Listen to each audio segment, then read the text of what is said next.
السلام علیکم دوستو، میرا نام ہے یاسر علی اور آپ دیکھ رہے ہیں امیزنگ ٹی وی۔ دوستو، آج کی ویڈیو WWE ریسلنگ کے بارے میں ہے۔ WWE کو دیکھنے والے اور چاہنے والے پوری دنیا میں کروڑوں کی تعداد میں موجود ہیں، پھر چاہے وہ انڈیا، پاکستان، بنگلہ دیش جیسے ترقی پذیر ملک ہوں یا فرانس، اٹلی یا جرمنی جیسے یورپین ملک ہوں۔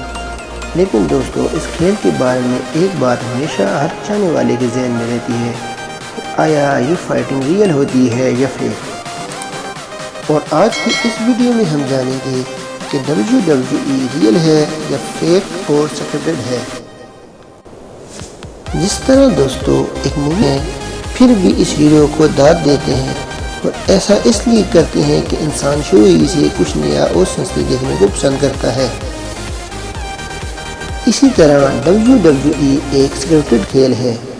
WWE کی اگر ہم 3 لفظوں پر غور کریں تو اس کا مطلب ورلڈ ریسلنگ انٹرٹینمنٹ ہے۔ دوستو، جو چیز انٹرٹینمنٹ کے لیے بنائی جائے وہ مکمل سکرپٹ کے ساتھ تیار کی جاتی ہے۔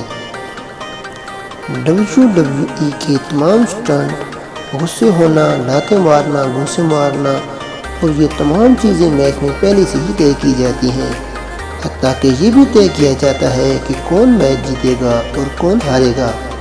میچ شروع کرنے سے پہلے WWE کے اسپیشل ٹرینر پلیئرز کو میچ کی مکمل ٹریننگ کرواتے ہیں۔ لیکن جیسا کہ WWE ایک خطرناک کھیل ہے، اسی وجہ سے بعض اوقات پلیئرز کو غلط موو کرنے کی صورت میں سخت انجری کا شکار ہونا پڑ جاتا ہے، جس کی وجہ سے پلیئر کو 1 میچ، 2 میچ اور بعض اوقات کئی مہینوں کے لیے رنگ سے باہر رہنا پڑتا ہے۔ دوستو، جیسا کہ ہمیں WWE کے میچ میں ریسلرز کا خون نکالتے دکھایا جاتا ہے، خود WWE کے مطابق ریسلر کے پاس ایک بلیڈ ہوتا ہے جسے وہ دوران میچ روپ اور پول کے ساتھ ٹکرانے کے بعد چھوٹا سا کٹ لگا دیتا ہے، جسے دیکھ کر یہی تاثر ملتا ہے کہ ریسلر بری طرح سے انجرڈ ہو چکا ہے۔ اور WWE کے میچ کے دوران ریسلر کے منہ سے نکلنے والا خون بھی اصلی نہیں ہوتا، بلکہ ریسلر اپنے منہ میں بلڈ کیپسول رکھتے ہیں اور میچ کے سکرپٹ کے مطابق دوران میچ اسے چبا کر خون آلود ہونے کا ڈرامہ کرتے ہیں، جسے ہماری 90% آبادی سچ سمجھتی ہے۔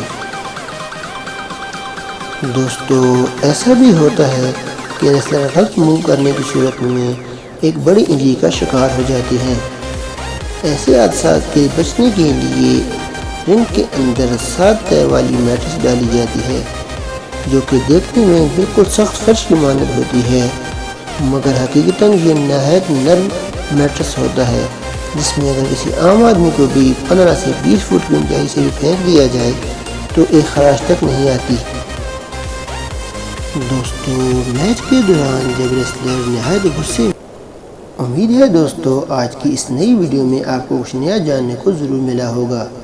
اس طرح کی مزید انفارمیٹو ویڈیو کے لیے ہمارے چینل امیزنگ ٹی وی کو سبسکرائب کریں اور ساتھ لگے بیل آئیکن پر کلک کر کے آل پر ضرور کلک کریں، تاکہ ہماری آنے والی ہر نئی ویڈیو ہر وقت اور بر وقت آپ کو ملتی رہیں۔